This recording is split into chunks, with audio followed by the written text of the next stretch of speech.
السلام عليكم ورحمة الله. أنا اسمي أم الفضل بنت سيدي عثمان من الصحراء الغربية، وساكنة هون في نبارة، في منطقة نبارة في بويبل ينقال له عويث.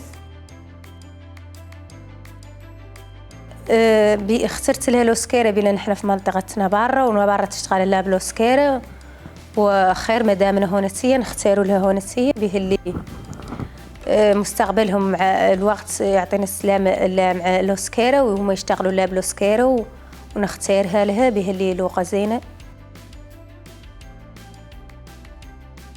نبقي تقرا لوسكيرة زينة عندي، ومعاملة اساتذتها تاع لوسكيرة زينة ومتوافقة معايا وصالحة لها، شايفتها أنا صالحة لها. نقول لهم عن زين فيهم يديروا تركتهم في مدرسة لوسكيرة في لغة لوسكيرة، عنها لغة زينة، وعن مدام يشير قاع ما كثروا في راسه اللوق عنهم زين فيه يهون عليه يعود ذكي وتوف. أنا بعد بالنسبة لي أنا شايفة لوسكيرة صالحة لي.